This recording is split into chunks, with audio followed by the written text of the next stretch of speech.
Merci de votre fidélité. Vous le savez, nous sommes ensemble comme tous les jours jusqu'à 9h et le jeudi, nous avons le plaisir de retrouver Jean-François Strouf. Bonjour Jean-François. Mais il en a un plaisir tout à fait partagé. J'adore votre style vestimentaire, une veste tout en algues, ça fait très plaisir, on se croirait à la mer. Je suis à la mer et on va en parler d'ailleurs. Alors justement, la semaine dernière, nous parlions de l'université de Tel Aviv et la recherche sur une algue qui permet de lutter contre la Covid-19.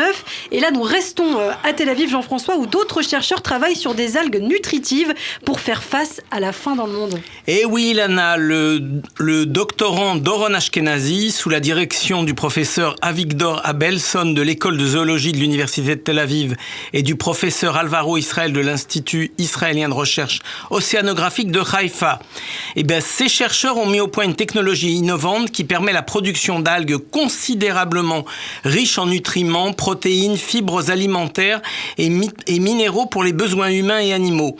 Selon ces chercheurs, ces algues enrichies, produites dans le cadre d'une approche d'aquaculture intégrée durable, pourront constituer un super aliment et un super aliment, ça compte, naturel, de qualité, d'une valeur nutritionnelle extrêmement élevée, contribuant à assurer la sécurité alimentaire pour l'avenir de l'humanité, rien que ça. Rien que ça. Alors en quoi cela consiste-t-il ? Quelles sont les algues qui sont l'objet de cette expérience ? Alors puisqu'on a la télé en plus, je montre ici la forme. C'est notamment 3 espèces, dont une qui s'appelle Ulva lactula, c'est celle que je montre. Laitue de mer. Voilà, la fameuse laitue de mer qui est très fréquente sur toutes les côtes du monde.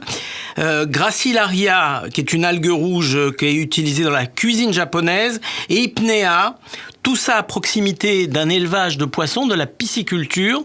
Et les nutriments viennent de ce que les poissons dégagent d'éjections et autres. Et ces nutriments sont envoyés vers le bac où il y a les algues et ça contribue à enrichir les algues. Alors, et l'augmentation significative de la biomasse à elle seule, on en parle ça aussi Jean-François, est-ce que ça peut permettre de nourrir la planète ? Oui, évidemment, parce qu'on s'imagine que si on arrive à augmenter de 25% la biomasse dans un bassin, au niveau massif de la planète, avec d'autres systèmes qui stressent les algues, qui les obligent à aller chercher des nutriments qu'elles n'ont pas. Ça peut être en activant un certain nombre de mécanismes qui font stresser les algues, elles vont chercher leurs nutriments et donc elles grossissent, elles engraissent et ça en fait un super aliment naturel. Ce qui veut dire aussi qu'on peut contrôler ce qu'on met comme nutriments en apport et ça va permettre de combler des carences planétaires. Ça c'est une très bonne nouvelle. Alors les algues présentent d'autres avantages significatifs en ces temps où on s'inquiète à juste titre justement de risque de manquer d'eau douce. Alors, les algues n'ont pas besoin d'eau douce par définition puisqu'elles sont dans la mer. Elles n'ont pas besoin d'engrais. Elles n'ont pas besoin de grandes étendues de terre et donc elles présentent les avantages de préserver la nature et l'équilibre écologique en réduisant les risques environnementaux. La nouvelle étude crée en fait les conditions d'une situation idéale d'agriculture durable et propre. L'aquaculture intégrée présente l'avantage de réduire l'accumulation des nutriments sur le littoral, les émissions de gaz à effet de serre et l'empreinte carbone. Elle contribue ainsi à faire face à la crise climatique, au réchauffement global, en plus de la crise nutritionnelle.